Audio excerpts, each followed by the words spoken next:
ప్రస్తుతం మనం ఉన్నాం ఆరోగ్య డైట్ లక్ష్మణ్ గారితో. అలాగే ఆరోగ్య డైట్ని ఫాలో అయ్యి ఒక కుక్కుగా పనిచేసి కూడా దాదాపు 40 కేజీల పైన తగ్గిపోయి చాలా నార్మల్గా ఉన్నటువంటి రాజేంద్ర గారితో, ఇద్దరితో ఒకసారి మాట్లాడదాం. నమస్తే అండి. నమస్తే అండి రాజేంద్ర గారు. మీరు కుక్గా వర్క్ చేశారు స్కూల్లో అని తెలుస్తోంది. Hostel, school come hostel. Okay okay. పిల్లలకు వంట చేయాలి. అంతకుముందుకు నేను 2023లో మే నెల వరకు, మే 20వ తారీఖు వరకు కూడా 107 కేజీలు ఉండేది. 107 కేజీలు. తర్వాత బీపీ వచ్చేసి 160 బీపీ మేడం, బ్లడ్ ప్రెషర్. ఇంకొకటి స్పెట్స్ ఉండేది మేడం, దూరం చూపు దగ్గర చూపు సరిగ్గా స్పెట్స్ లేకపోతే మసక అవుపడేది. ఓకే. దాంతోపాటు ఫైల్స్ కూడా ఉండేది, కొంచెం ప్రాబ్లం. అయితే సార్ యూట్యూబ్ల ద్వారా ఫాలో అయ్యి సార్ గారి నెంబర్ సంపాదించుకొని, సార్ నేను రాలేను ఇట్లా అంటే సార్ గారి సలహాతోటి కిట్స్ తోటి ఎనీ టైం కిట్స్ ఇచ్చారండి. డైరెక్ట్ ఫుడ్ కాదు, డైరెక్ట్ చెప్పేవాడిని కాదు మేడం, ఎందుకంటే నాకు రావడానికి వీలు కాదు, నా వర్క్ ఫ్యామిలీ ప్రాబ్లమ్. ఎక్కడండి ఏరియా? కామారెడ్డి మేడం, 120 కిలోమీటర్లు ఉంటుంది. సార్ గారు నాకు ప్రతిరోజు సలహాలు ఇస్తూ సార్ గారి డైరెక్షన్లో ఎలా వండుకోవాలి, ఎలా డైట్ చేసి 4 నెలలలో 65 కేజీలకు వచ్చిన, అంటే 42 కిలోలు తగ్గిన మేడం. నేను 68 ఉండాలి, అయితే 2-3 కిలోలు ఎక్కువ తగ్గి మనం బంద్ చేయాలి. ఎందుకంటే మధ్యలో మనం బంద్ చేస్తే ఆటోమేటిక్గా కార్బోహైడ్రేట్స్ ఇట్లా తీసుకున్నాక 2-3 కిలోలు ఈజీగా పెరుగుతాం. కాబట్టి 65కి వచ్చి ఆపేసిన. ఇప్పుడు నేను లాస్ట్ సెప్టెంబర్లో బంద్ చేసి ఇప్పటి వరకు దాదాపు 1.5 సంవత్సరం అవుతుంది. 1 కేజీ పెరిగిన మేడం, 69 కేజీలకు వచ్చిన. 68 నాకు. ఇప్పుడు మళ్ళీ సంవత్సరం నుంచి మీరు ఏం డైట్ చేయట్లేదా? ఏం లేదు మేడం, సార్ గారి పద్ధతులతోటి ఈ డైట్లో చేసింది నాకు వదలబుద్ధి కాక ఒక వారంలో 5 డేస్ అట్లా తీసుకుంటున్నా, ఒక 2 డేస్ కార్బోహైడ్రేట్స్ కొంచెం తీసుకుంటున్నా ఏదన్నా తప్పని పరిస్థితిలో, అది కూడా. ఓకే. ఇప్పుడు అప్పుడు షాంపిల్ కూడా చూడకుండా, నేను వండింది చూడకుండా చేసిన కదా, ఇప్పుడు నేను షాంపిల్ చూసేస్తున్నా. అన్ని అట్లా చేసినా కూడా నేను 1 కిలో పెరిగిన. అయితే మనం పెరగకపోవడం, మన సమస్యలు మళ్ళీ రాకపోవడం మన చేతులు ఉన్నది. డైట్ చేయడం అంతా ఒక ఎత్తు, కానీ డైట్ అయిపోయినాక దాన్ని కాపాడుకోవడం అది ఎవరి కోసం మేడం? మన కోసం. మనం కరెక్ట్. మనం జీవితాంతం మంచిగా ఉండాలనుకుంటే మన ఆరోగ్యం మన చేతుల్లోనే ఉన్నది మేడం. బ్రహ్మరాతను కూడా మనం మార్చుకోవచ్చు సార్ గారు లాంటి వాళ్ళ సలహాలతోటి. ఎన్ని రోజుల తర్వాత మీకు స్పెట్స్ పోయింది? నేను డైట్లో ఒక 2.5-3 మంత్స్ అప్పుడు స్పెట్స్ తీసేసిన మేడం. ఇప్పుడు కూడా ప్రజెంట్ స్పెట్స్ ఉన్నాయి, ఎప్పుడైనా పెట్టుకోవాల్సిన అవసరం వస్తుందేమో అని దగ్గర పెట్టుకున్నా, కానీ ఇప్పటి వరకు రాలేదు. ఇంకా అవి పడేస్తా, అవి పెట్టుకుంటే అవి పడట్లేదు సార్. ఇప్పుడు రివర్స్ అయింది. అన్ని ప్రాబ్లమ్స్ అయినాయి మనకు, తల నుండి కాలు పుట్టిన వేలు వరకు మొత్తం క్లీన్. అందరూ అనుకుంటారు బరువు తగ్గడానికి ఏదో మనకు షుగర్ వచ్చింది, బీపీ వచ్చింది, దానికి టెంపరీ అన్నట్టు ఇంగ్లీష్ మందులు లెక్క అట్లా టెంపరీ కాదు, ఇది పర్మనెంట్ జీవితాంతం సొల్యూషన్. కాకపోతే దీన్ని కాపాడుకోకపోవడం మన చేతిలో. మన మీద మనకు ప్రేమ ఉంటే ఏదైనా చేయొచ్చు. పైల్స్ ఉన్నాయన్నారు, అది కూడా తగ్గిందండి? మొత్తం అన్ని పోయినాయి మేడం. 4 మంత్స్లో మొత్తం ఏది లేదు. హై బీపీ మొత్తం. అప్పుడు వచ్చేసి నా ప్యాంటు నడుము సైజు 44 మేడం, ఇప్పుడు 34. మా అబ్బాయిది నాది సేమ్. ఏంటండి లక్ష్మణ్ గారు, ఏం మిరాకిల్ చేశారు లక్ష్మణ్ గారు? ఫుడ్ కూడా ఇవ్వకుండా. ప్రపంచంలో 8వ వింత. ఫస్ట్ నేను అంతకుముందు నుండి చూస్తున్నా, చేద్దామా వద్దా అని ఒక 1.5 year ఆలోచించుకున్నా. మరి ఎట్లా సార్ నేను రాలేను, ఇట్లా మరి చేద్దామనుకుంటున్నా, నా పరిస్థితి ఇది అంటే సార్ గారి సలహాతోటి కిట్టుతోటి నేను ప్రపంచంలో 8వ వింత మేడం. ఎలా కనిపించే దేవుడు, ఈ మిరాకిల్ ఎలా సాధ్యమైంది? కనిపించే దేవుడు సార్. ఏంటంటే చదువుకోలేదండి, మెయిన్ ఏంటంటే. చదువుకోలేదా? చదువుకోలేదా? నేను 8th క్లాస్ డిస్కంటిన్యూ. అంతే. నా ఏజ్ వచ్చేసి 48. అవును మేడం, 1976. మా స్టాఫ్, మా సార్ వాళ్ళు కూడా సహకరించారు, షాంపిల్ చూడాలంటే వాళ్ళు సహకరించారు. మెయిన్ ఏంటంటే వీళ్ళ ఎవరైతే మేనేజ్మెంట్ ఉందో, కుదరదు నువ్వు టేస్టులు చూడకుంటే ఎలాగా అనలేదంటే, ఆ స్టాఫ్ ఎవరో ఒకరు వచ్చి ఆ టేస్టులు చూసి ఇది బాగుంది, ఇది తక్కువ ఉందంటే అలా కోఆపరేట్ చేశారు. ఇంకో విషయం ఏంటంటే, మన డైట్ మొదలు పెట్టక ముందు 3 రోజుల ముందు కొంచెం బీపీ తేడా ఉందంటే, ఏదో తేడా వచ్చిందని. 130కి వెళ్ళిందని చెప్తున్నారు. 160 హాస్పిటల్లో అడ్మిట్ చేసుకుంటామన్నారు. నాకు డైట్ గురించి తెలుసు కదా, ఏదైతే అదే. నేను చనిపోయినా మంచిదే, నేను డైట్ అయితే స్టార్ట్ చేసి చూస్తా అన్న. వారం తర్వాత మళ్ళీ పోతే సేమ్ హాస్పిటల్కు వితౌట్ టాబ్లెట్ డాక్టర్ గారు పరిశాన్ అయ్యింది. 160 బీపీ ఎట్లా తగ్గిందా అని. ఒక టాబ్లెట్ కూడా వేయలేదు, అడ్మిట్ కాలేదు, ఇంత సీరియస్గా అని ఇంట్లో వాళ్ళు కూడా భయపెట్టించినా కూడా నేను ఒకటే అన్నా, నా జీవితం నా ఇష్టం, మొండిగా కూర్చున్నాం మేడం. ఏదైనా మనం చేయాలి అనుకుంటే మొండిగా చేస్తే ఏదైనా చేస్తాం మేడం. కొంతమంది తెలియక అవగాహన లేక అది చేస్తారు. ఇప్పుడు ఆహారంతో మనకు రోగాలు వస్తాయి. ఆహారమే మందు. కాకపోతే ఏది తినాలి, ఎలా తినాలో తెలియక మనం తప్పు చేస్తున్నాం. మనకు చాలా సంవత్సరాల నుంచి అలవాటైంది, పుట్టిన నుండి అలవాటైపోయింది. కాకపోతే దాన్ని మార్చుకున్నాము. అవునులేండి, కరెక్టే. ఎంత బాగా చెప్పారండి. ఎంత ఆనముచ్చేలా అదే మాట్లాడుతున్నాడు. ఎంత బాగా చెప్పారు అసలు. అది నెక్స్ట్ ఏం చేస్తాడంటే అండి, ఇప్పుడు ఇది బంగారం లాంటి ఇల్లు కట్టుకున్నాడండి. నేను దాన్ని ఎన్ని సంవత్సరాలైనా నాకు నా పిల్లలకే ఆ ఇల్లునే కాపాడుకు రావాలి కాబట్టి బూజు పెట్టినా దులుపుకుంటాం, ఎక్కడైనా తుప్పు పట్టిందంటే పెయింట్ వేసుకుంటాం. ఎలా చూసుకుంటామో మన ఇల్లుని, మన కారుని, ఈయన శరీరాన్ని అలా కాపాడుకొస్తున్నాడు. ఆరోగ్యంగా ఉంటేనే ఏదైనా చేయాలి. టేస్టులు చూస్తున్నాడు. వంటలకు వెళ్తాడా, నాకు ఫోన్ చేస్తాడు తెల్లవారుజామున, నువ్వు తినొచ్చా అంటాడు. నో తినకో అనుకోడు. అలాగే సార్, అలాగే సార్. ఇసుకించిపోడు. మంచి పనిలో ఉన్నప్పుడు పాపం ఇసుకించిపోవడం. ఏ రాత్రి చేసినా కూడా సార్ రెస్పాండ్ ఇస్తారు. ఆయన అసలు పడుకోలేండి. బాగా చాలా బాగా చాలా మంది చెప్తుంటారు ఈ మాట నాకు. లేదు మేడం, నిజం. నేను కూడా మాట్లాడిన సందర్భాలు అంటే ఎవరన్నా డైట్ కోసం అడిగినప్పుడు నేను ఒక్కొక్కసారి 11కి, ఒక్కరోజు మార్నింగ్ 4కి చేసిన సందర్భాలు కూడా ఉన్నాయి. వాళ్ళు నన్ను చంపేస్తుంటారు. ఆ డైట్ లక్ష్మణ్ గారి నెంబర్ దొరకట్లేదు చాలా మాకు. ఓపికగా అర్థమయ్యేటట్టు చక్కగా చెప్తారు మేడం.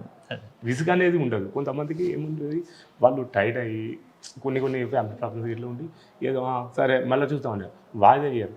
చెప్పండి మీకు ఏంది, అవును, ఇలా కాదు, విసుక్కోర్లేండి అసలు మంచిగా చిన్న ఆన్సర్ చేస్తారు. పిల్లలకు అవును, అవును. మనం ఎలా చెప్తామో అర్థమయ్యేటట్టు అలా చెప్తారు. ఇప్పుడు ఏం తింటున్నారు మరి? డైట్ కూడా మానేసాను అంటున్నారు కదా. సేమ్ మేడం, ఇప్పుడు నేను నాన్ వెజిటేరియన్. నాన్ వెజ్ తీసుకున్నా కూడా దానికి సమానంగా వెజ్ తీసుకుంటూ ఉంటా. నేను 2 మీల్ చేస్తున్నాను. 2 మీల్ సేమ్ డైట్ ప్రాసెసే. అదే కొబ్బరి నూనె, మన ఆరోగ్య డైట్ వాళ్ళ ఆయుర్వేద కొబ్బరి నూనెతోటి అలాగే చేస్తున్నాను. మధ్య మధ్యలో వారంలో ఎప్పుడైనా తినాలనిపించినప్పుడు 1 డే 2 డే బ్రేక్ చేసి బాస్మతి రైస్ కానీ లేదా చపాతి కానీ ఒక 50 గ్రామ్, ఎక్కువ కాదు. అసలు తినబుద్ధి కావట్లేదు మేడం, తప్పని పరిస్థితుల్లో తింటున్నాను. ఇదివరకు డైట్ స్టార్ట్ చేసేటప్పుడు తప్పని పరిస్థితుల్లో స్టార్ట్ చేసినాం, కానీ ఇప్పుడు తప్పని పరిస్థితుల్లో కార్బోహైడ్రేట్ తీసుకుంటున్నాం. ఎందుకంటే ఫ్రెండ్స్ ఉంటారు, ఫంక్షన్స్ ఉంటాయి, తప్పదు కదా, ఒక్కొక్కసారి ఉంటుంది, అకేషన్ ఉంటుంది. అక్కడ తింటారా? అకేషన్స్కి వెళ్ళినప్పుడు, పార్టీస్కి వెళ్ళినప్పుడు, ఫంక్షన్స్ నా సామాన్ పట్టుకెళ్ళిపోతా. మ్యాక్సిమం 99.9% నా సామాన్ పట్టుకపోతా, నాది నేను చేసుకుంటా, వాళ్ళతో కలిసి తినేస్తా. ఇంకొకటి ఏంటంటే ఆకలి అయితేనే తింటా, లేదు అంటే సారీ చెప్పేస్తా.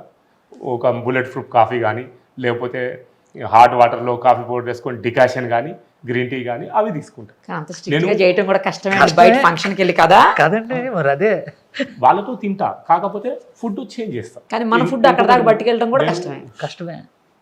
స్టార్టింగ్లో అంతకుముందు డైట్ స్టార్ట్ చేయకముందు రోజుకు 10 నుండి 15 టీలు తాగేది. ఓహో. టీ మామూలుగా డ్రింకర్స్ ఎట్లా ఉంటారో నేను టీ డ్రింకర్. ఇప్పుడు బంద్ చేశారు అది కూడా? నేను డైట్ స్టార్ట్ చేసినాక ఇప్పటి వరకు టీ తాగలేదు మేడం. టీ తాగకపోతే హెడేక్ వస్తుంది, ఏదో అయిపోతుంది అని అంటారు కదండి. లేదు మేడం, అవన్నీ అపోహలు. మనం ఫస్ట్ 2-3 రోజులు మనకు ఇబ్బంది అనిపిస్తుంది, ఎందుకంటే మెటబాలిజం చేంజ్ చేసేసరికి ఇబ్బంది అనిపిస్తుంది. కానీ దానికి అలవాటు పడ్డాక, మనం ఆరోగ్యంగా తీసుకున్నాక మనకు ఎటువంటిది లేదు. అది మనం మానసికంగా ఫీల్ అవ్వడం తప్ప ఏమీ లేదు. ఇప్పుడు నేను వంట చేస్తూ ఉంటా, అప్పుడప్పుడు ఏమనిపించేది, టేస్ట్ చూస్తే బాగుండు, అబ్బా ఈ కర్రీ మంచిగా ఉండేది, ఈ బ్రేక్ఫాస్ట్ మంచిగా ఉండేది, ఒకసారి టేస్ట్ చూస్తాను అనుకొని మళ్ళీ లేదు, నేను ఇంత చేసింది వేస్ట్ అయిపోతుంది, నేను ఎవరి కోసం చేస్తానా, చూద్దాం. మనం డైట్ పూర్తి అయిపోయినాక అప్పుడు తినొచ్చు. ఇప్పుడు మనం మామూలుగా కూడా తినొద్దు అనే రూల్ ఏం లేదు, మన ఇష్టం. ఇప్పుడు తినబుద్ధి కావట్లేదు. లక్ష్మణ్ గారు, నాకు చిన్న డౌట్ అండి. ఇప్పుడు ఆయన కుక్ కదా, వంట చేసేటప్పుడు నేను టేస్ట్ చేసి ఏది తక్కువైందో ఎక్కువైందో చూసుకొని చేస్తానని చెప్పారు కదా. ఇప్పుడు డైట్లో ఉన్నప్పుడు ఒకవేళ అలా జస్ట్ టేస్ట్ చేసినా కూడా ప్రాబ్లమ్, జస్ట్ ఇంత టేస్ట్ చేసినా కూడా ఆగిపోతుంది మేడం, మళ్ళీ దానికి పనిష్మెంట్ ఉంటుంది. కానీ మ్యాక్సిమం చేయకపోవడం అంటే తినట్లేదు కదా, ఏమి టేస్ట్కే కదా ఇంత చూస్తున్నారు. చిన్న తప్పు కూడా చేయకూడదు. ఇప్పుడు చేయొచ్చు, ఇప్పుడు నార్మల్గా వస్తుంది, ఇప్పుడు కాదు, డైట్లో చేయకూడదండి. ఈ రోజున ఈయన మీ దగ్గర కూర్చున్నాడు అని అంటే ఆ తప్పు చేయలేదు కాబట్టి ధైర్యంగా మీ దగ్గరకు వచ్చి ఇంటర్వ్యూ చేస్తున్నాడు. ఎందుకంటే మానేసి కూడా 1.5 year అయింది కదండి. 1.5 year నుంచి కూడా మెయింటైన్ డైట్ చేస్తున్నాడు బాస్మతి రైస్తోనే. డైట్ ఏం లేదు మేడం, ఇప్పుడు నాది నేను తినొచ్చు, కార్బోహైడ్రేట్స్, ప్యాకెట్ ఆయిల్ అన్నీ ఇష్టం ఉన్నట్టు ఇదివరకు తినొచ్చు, కాకపోతే కొంచెం ఎఫెక్ట్ చూపిస్తుంది. అయినా కొంచెం కూడా లేకుండా నేను మెయింటైన్. ఎందుకు నేను వచ్చిన సార్ దగ్గరికి వచ్చి నేను వస్తా సార్, నేను చెప్తా అని, ఎందుకంటే ఆఫ్టర్ డైట్ చాలామంది కంట్రోల్ లేక తప్పులు చేస్తున్నారు. డైట్ చేసే వాళ్ళు కూడా ఏమనుకుంటారు, డైట్ ఉన్న రోజులే ఇది, తర్వాత మనం మళ్ళీ యథావిధిగా వచ్చేస్తాయి. లావ్ అయిపోతాం కంట్రోల్ గా ఉంటే ఏమీ కాదు. అని మన చెప్పడానికి ఆరోగ్యం మీరే మన ఎగ్జాంపుల్. చేతిలోనే. సంవత్సరంన్నర నుంచి నా ఇంటర్వ్యూ పెట్టించాను నిరుపమ గారితో. సంవత్సరంన్నర నుంచి నిజం. సంవత్సరం నుంచి వెన్నీళ్ళు పెట్టాను. నిన్న ఫోన్ చేశాను, వస్తావా అంటే అర్జెంట్ పర్మిషన్ ఇస్తున్నాడు, వచ్చేసాడు. ఎందుకంటే ఏంటి అసలు? అసలు మెయింటైన్ చేస్తున్నాడా లేదా, అంతే కదా మరి. మరి 1 కేజీ పెరిగాడు. ఇప్పుడు వరకు మనం చేసిన ఇంటర్వ్యూలో ఒక ఎత్తు అయితే ఇది ఇంకో ఎత్తు. ఇంకో ఎత్తు. కంటిన్యూ చేస్తారా ఇట్లానే? అంతే madam. All the very best అండి. మొత్తానికి అంటే డైట్ చేసేటప్పుడు మీ మాట వింటారు, చేస్తారు, మనం చూస్తుంటాం ఎంత తగ్గుతున్నారు. అవునండి. ఆఫ్టర్ డైట్ మొత్తం అయిపోయిన తర్వాత కూడా ఈయన అదే కండిషన్లో జస్ట్ 1 కేజీ అంటే అసలు అది nothing. అదేం కాదండి, అది 70 ఎందుకంటే వరకు ఉండొచ్చు కుక్ మేడం. కాబట్టి అండి. 68 నుండి 70 వరకు కదా, ఉండొచ్చు. negligible. ఇంకొకటి ఏంటంటే డైట్ మనం ఎంత ఇంట్రెస్ట్గా చేస్తామో డైట్ తర్వాత మనం కంట్రోల్గా ఉండడం అది తప్పని పరిస్థితిలో అది కూడా చేస్తాం. చాలా డైట్ ఇంపార్టెంట్. ఎందుకంటే ఆరోగ్యం మంచి కావాలని అయినాక కంట్రోల్గా ఉండడం మనకు ముఖ్యం. ఎగ్జాక్ట్లీ. చాలా బాగా Super చేశాడు. అండి అసలు సంవత్సరంన్నర నేను చూశాను అసలు నిలబడతా లేదా నిలబడదు అసలు. నేను చాలా టెస్టులు చేశాను. పెరిగావా? పెరగలేదు సార్, అలాగే ఉన్నాను సార్, నేనేం తింటలేదు సార్. ఈయన చాలా మందికి ఎగ్జాంపుల్. Example thank you. ఎందుకంటే అందరికీ తెలియాలి మేడం, అవును. అందరికీ మీ టీవీ ద్వారా అందరికీ తెలియాలి, వాళ్ళకు ఒక మోటివేషన్ లెక్క కావాలి. అవును, correct. నన్ను చూసి ఇంకొక 5-6 కూడా డైట్ చేసిన వాళ్ళు ఉన్నారు, చేస్తున్న వాళ్ళు ఉన్నారు. అవునా? ఆ, నా దగ్గరికి వచ్చారండి కిట్లు. ఎందుకంటే ఇప్పుడు మనం కష్టపడ్డప్పుడు ఎవరు చూడరు, ఫస్ట్ నెగిటివ్గా మాట్లాడతారు, ఇది వద్దు వద్దు అంటారు. తర్వాత రిజల్ట్ చూసినాక వాళ్ళే మన దగ్గరికి వచ్చి మాకు చెప్పండి అంటారు. ఇలా ఏం లేదు మేడం, సీక్రెట్ ఏం లేదు, అవునండి. ఆహారమే అంతే. జస్ట్ చేంజ్ చేస్తాను, రుచిగా తినచ్చు, మనకు నచ్చిన తినచ్చు. సార్ గారు మంచి మంచి వెరైటీస్ చెప్తారు, నేను మాస్టరు కానీ నాకు కూడా తెలియదు, సార్ చెప్తారు. సార్ గారిని ఫాలో అవ్వలేదు, కొత్తగా చేసుకుంటూ రుచిగా తినచ్చు. ఇంత ముందుకు కట్లెట్ తిన్నా, కట్లెట్ పన్నీర్ ఎంత బాగుంది, ఫ్లేవర్ ఇంకా పోవట్లేదు మేడం. మళ్ళీ డైట్ చేస్తే బాగుంటుంది, సార్ దగ్గరికి వచ్చి ఇంకా డైట్ సార్ పర్మిషన్ దిగాడండి. ఆటోమేటిక్గా మన బాడీ ఆపేస్తుంది. ఇప్పుడు 68 ఉండాలి, కాకపోతే 63, 64 వచ్చేసి అది ఆగిపోతుంది అంతే. మనం కంటిన్యూషన్ జీవితాంతం చేసినా కూడా మనకి ఎటువంటి ఎఫెక్ట్ ఉండదు. షూర్, ఎంత రావాలో అంతవరకు వచ్చేస్తుంది అంతే. ఆగిపోతుంది. అయ్యో డైట్ చేస్తే తగ్గుతామని కాదు, మనకి అట్లనే ఆపేస్తుంది, మనకి ఏమీ కాదు. హెల్త్ కూడా మంచిగా. రైట్ అండ్ రాజేంద్ర గారు, చాలా మంది పిల్లలకు ఫుడ్ పెట్టే మీరే డైట్ చేశారంటే నిజంగా గ్రేటే. అది కూడా తర్వాత కూడా మీరు కంటిన్యూ చేస్తున్నారు, ఇంకా గ్రేట్. పోస్ట్ డైట్ అంటే ఇప్పుడు డైట్ అని ఏం లేదు, కాకపోతే కంట్రోల్గా ఉంటున్నాను, కంట్రోల్గా తినడం. ఎందుకంటే టైం చూసుకొని కాకుండా మనకు ఆకలి అయినప్పుడు మనం ఈ డైట్లో ఎట్లా తిన్నామో అలా తినడం అంతే. టైం చూడకూడదు, ఆకలి వేసినప్పుడు తినాలంతే. అంతే, టైం చూడద్దు, టైం చూడకూడదు. ఆహార విధానంలో టైం చూడకండి. ఎప్పుడు ఆకలిస్తే అప్పుడు కుమేయండి, కడుపు నిండా. నేను వేరే దగ్గర కూడా ఇక్కడ చూసానండి, ఆకలి వేసినప్పుడు మాత్రమే తినండి అని రాసి పెట్టారు స్లోగన్. ఆయన ఒక ఆయుర్వేదిక్ డాక్టర్ అనమాట, ఆయన దగ్గర చూసిన ఆకలి వేసినప్పుడు మాత్రమే తినండి అని. అంటే మనం టైం చూసుకొని 1:30 అయిపోయింది, 2 అయిపోయింది, తినలేదని చెప్పి తింటుంటాం కదా, అట్లా కాదు. మీకు ఎప్పుడు ఆకలి వేస్తే అప్పుడు తినండి రాసి. అంతే. ఆల్ ది వెరీ బెస్ట్ అండి. Thank you so much. Thank you.